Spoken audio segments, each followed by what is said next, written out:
Hello there. Thank you so much for joining us. This is News Channel Nebraska. My name's Eric McKay. Let's take a look at our top headlines today. A man accused of causing a fire that destroyed 2 buildings in Grand Island has taken a plea deal. 25-year-old Heriberto Gonzalez Castillo convicted Wednesday of attempted possession of a controlled substance and first offense driving under the influence. Both are misdemeanors. According to court documents, as part of the plea agreement, prosecutors have agreed to amend the charges and recommend concurrent sentences for both counts, though the judge will have the final say as to what sentence is ultimately handed out. This all stems from Gonzalez Castillo's arrest in October after he crashed his vehicle into Olson Auction House. That crash started a fire that destroyed 2 buildings. About $1.5 million worth of damage was done. President Donald Trump took office for a second time just over 2 weeks ago, and the first mass national protests against his administration and policies took place in Nebraska and every other state yesterday. Thousands joined the so-called 50 states, 50 protests marches, dozens showing up at the state capitol in Lincoln, among other capital cities, calling out Trump's policies on human rights, immigration, even his choice of advisors like Elon Musk. Sherelle Hubbard has more.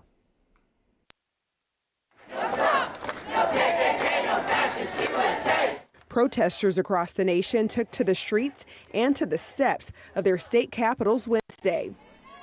They showed up to oppose the policies of President Donald Trump. Since taking office 2 weeks ago, he's signed a litany of controversial executive orders, scaling up mass deportations of undocumented migrants, attempting to end birthright citizenship, and banning diversity, equity, and inclusion initiatives in the federal government. Because they want you to hate me and they want me to hate you. Yeah!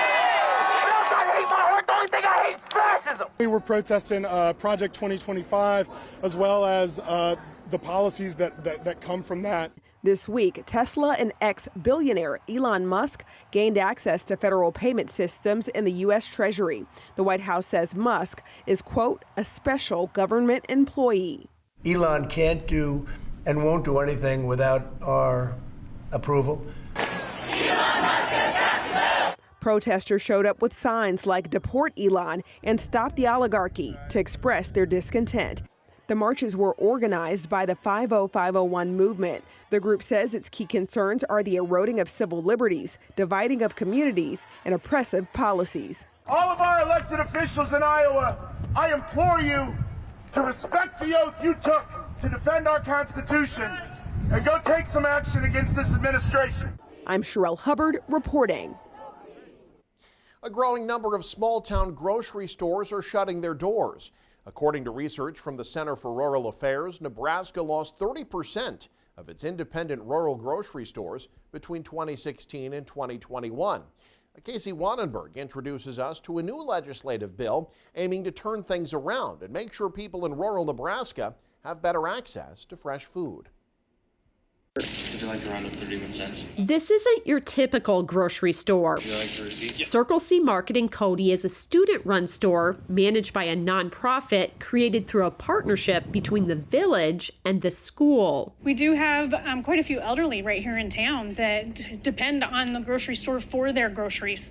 They don't leave town. Need to figure the markup. Liz Ravenscroft is the business teacher at Cody Kilgore High School. I need you to pull the tags. And also helps manage this store. The village is 45 miles from the nearest supermarket. This week, Ravenscroft traveled to Lincoln to testify in support of a bill that could help stores like the one in Cody. The store struggles, however, with low profit margins and limited grocery access because of our short buying power. We cannot place orders sizable enough to earn discounts in the way that supermarkets in larger communities can. LB 375 aims to help small-town grocery stores by providing funding for technology upgrades, assistance with applying for federal grants, and cooperative buying programs.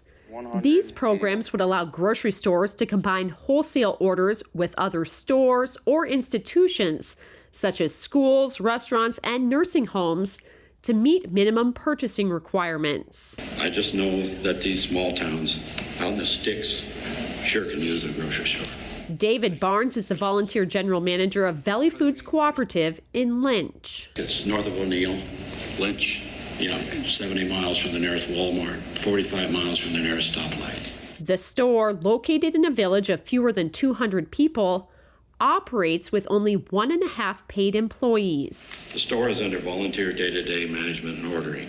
Each week, 8 to 10 volunteers help to unload the truck.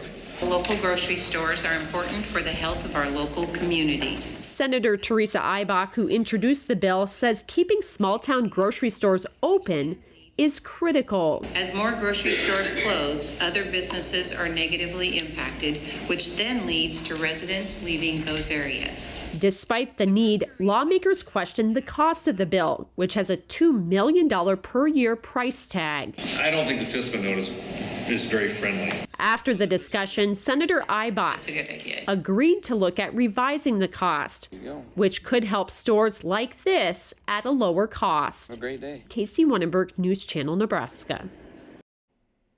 A tornado siren that's been in use for nearly 6 decades will soon be seeing some upgrades.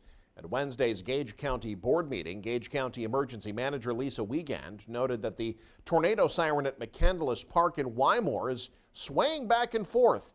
She says that's a safety issue. It can also lead to malfunctions. The siren's been in use now since 1968. Its replacement expected to take place this spring, most likely in May, at an about $32,000 price tag. Wiegand says the Wymore Streets Department monitoring the siren. They'll be assisting in taking it down when repairs begin. Last year, Gage County recorded 3 confirmed tornadoes. The entire state of Nebraska had seen 66 by the end of May alone. Well, it's lights, camera, action for a brand new film department at a Nebraska college. Hanky Hazelton has more.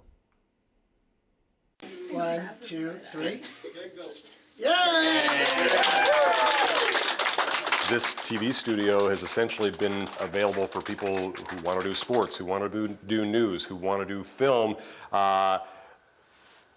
That's kind of a tight space to fit everybody. So now we've got a brand new extra film studio to allow those film students to really maximize their potential. Now that there is an abundance of new room, they are able to build different sets, but among everything, safety is their main priority. Well, one of the things that we wanted to do is we wanted to have a safer environment than putting students on ladders. So with ladders, there's always the danger of falling, but now being able to lower the truss system, students can work on lights without having to get up on a ladder.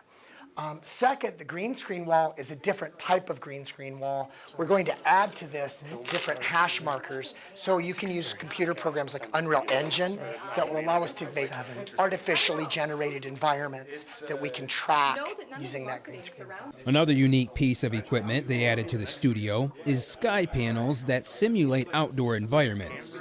For example, they can simulate a burning fire, they can simulate lightning strikes, clouds moving overhead. We have our stop motion animation station that can do stop motion animation, claymation, any of those types of things as well. In filmmaking, you need to create content that inspires you.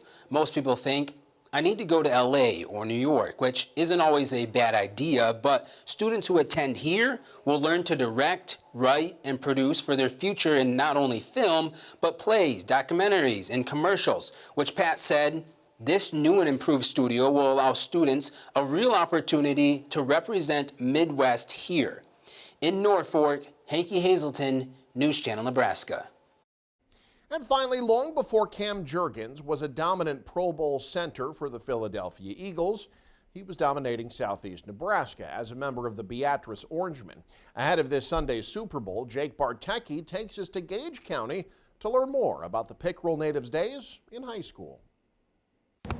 Long before Cam Jurgens took on one of the premier roles of offensive line in the NFL, his football career began behind me here at the House of Orange. But his athletic ability in high school spread far and wide to the basketball floor and to track and field. As Cam gets ready to represent southeast Nebraska in Super Bowl 59, former coaches and teammates are reflecting on his time as an Orangeman. His strength and power is unmatched. Just a freak. I mean, he was big, he was fast, he was strong, he was explosive. Just a huge target, so physically imposing. To summarize, dominance. That's what Cam Jurgens brought to Beatrice Athletics. Cam's high school quarterback and longtime friend Alec Cromer said he had his first glimmer into Juergens' future in the NFL in the weight room when Cam was in 8th grade.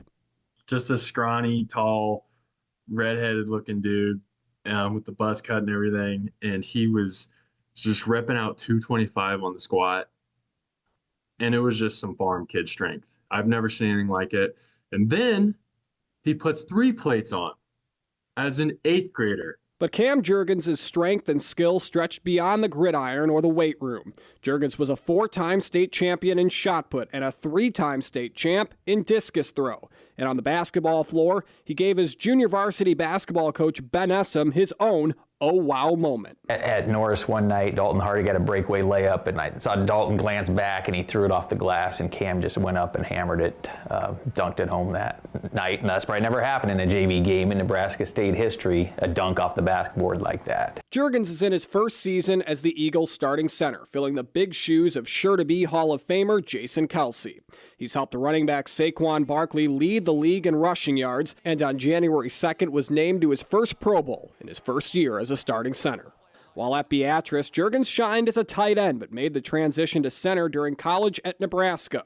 Former Orangeman football head coach Bob Sexton says he envisioned Cam playing on the defensive side at the next level, but the skills translate to his role on the O-line. I saw him more moving over to the defensive side and being an outstanding rush in, because although he didn't have that flat out speed that you might see as a tight end, but you did see that explosiveness. The other thing he has is he's got real long arms, long levers.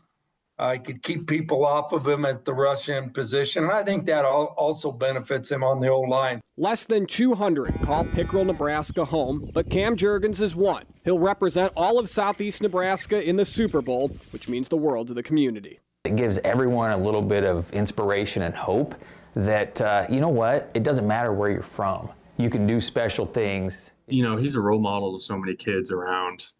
And the cool thing about it is that he promotes Pickrell, and he, more than anybody I know that comes from a small town, he loves Beatrice. He loves Pickrell. It just means so much to the community. And Juergens did confirm this week with Super Bowl media down in New Orleans that he will give it a go on Sunday evening. He'd been nursing a back injury that kept him out of much of the NFC Championship game with Washington, but he'll suit up in the Super Bowl and be ready to represent southeast Nebraska. In Beatrice, Jake Bartecki, News Channel Nebraska.